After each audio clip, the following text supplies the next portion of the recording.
അവർ പറയാറ് ലോകം മുഴുവൻ അവരുടെ കയ്യിലാണെന്നാണ്. നിങ്ങൾ ഓർത്തു നോക്കൂ, ഈ വിടുവായത്തം അവസാനിച്ച ദിവസം കൂടിയാണ് ഇന്നലെ.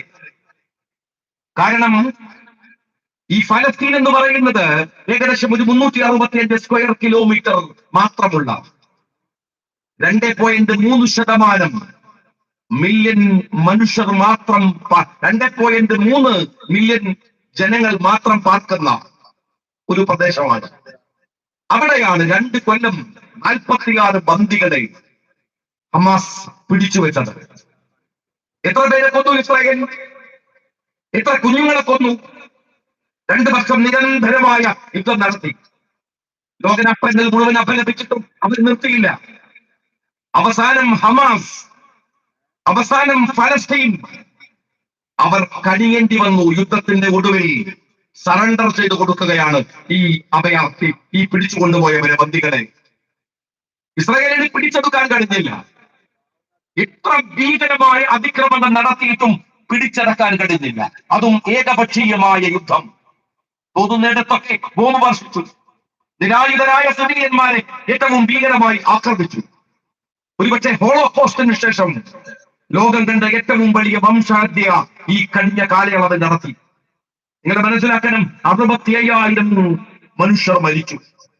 ജനസംഖ്യയുടെ 2.8%. ഫലസ്തീൻ ജനസംഖ്യയുടെ 2.8% ആളുകൾ മരിച്ചു വീണു. 18,500 കുട്ടികൾ മരിച്ചു. അതിൽ 936 കുഞ്ഞുങ്ങൾ 1 വയസ്സ് തികയാത്തവരാണ്. ഉമ്മയുടെ മുലപ്പാലിന്റെ രുചി മാറാത്തവരാണ്. അല്ലെങ്കിൽ അത് ആസ്വദിക്കുന്ന കുട്ടികൾ 936 പേർ കൊല്ലപ്പെട്ടു.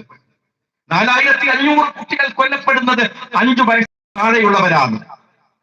40,000 കുട്ടികൾ അനാഥരായി. അവർക്ക് ഉപ്പയില്ല, അവർക്ക് ഉമ്മയില്ല. ആശുപത്രിയിലേക്ക് പോകുന്ന ഒരു ഡോക്ടറുണ്ട്. ഉമ്മ പോകുമ്പോൾ മക്കളോട് പറഞ്ഞു, അവര് പറഞ്ഞു, കുറച്ചുകൂടെ നിൽക്കൂ ഉമ്മ, അവിടെ എനിക്ക് ആശുപത്രിയിൽ പോകണം. എത്ര പേരാണ് പരിക്കേറ്റ് വരുന്നത്, എനിക്ക് വിശ്രമിക്കാൻ സമയമില്ല. ആ ഉമ്മ ആശുപത്രി ഡോക്ടറാണ്.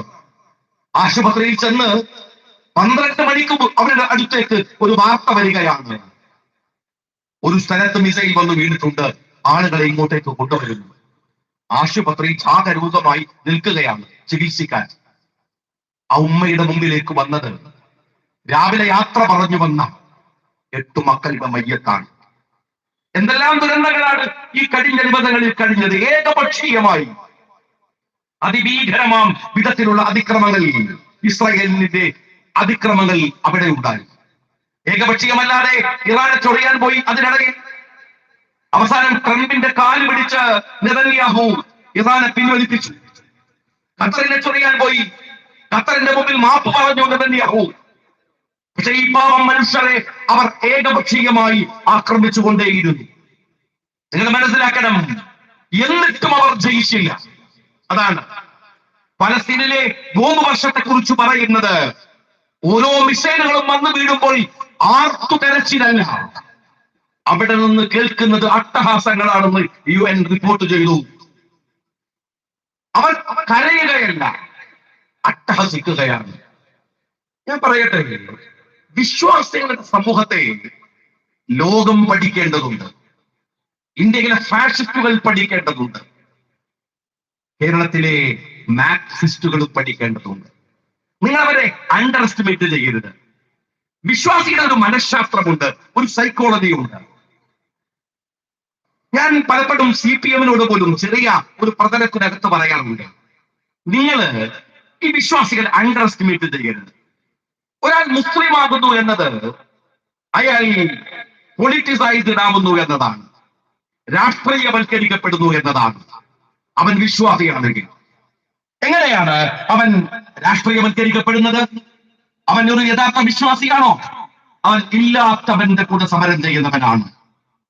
അനീതിക്കെതിരെ നിലക്കാത്ത പോരാട്ടം നടത്തുന്നവനാണ്. അവൻ വിശ്വാസിയാണോ? അധികാരത്തിന്റെ നെറികേടുകൾ തുറന്നു കാണിക്കുന്നവനാണ്. അവൻ വിശ്വാസിയാണ്. അള്ളാഹുവിന്റെ മുമ്പിൽ അല്ലാതെ ഒരു പടപ്പിന്റെ മുമ്പിലും തലകുലിക്കാത്തവനാണ്. ഒരൊറ്റ കോംപ്രമൈസ് മുഹമ്മദ് റസൂലുള്ളാഹി.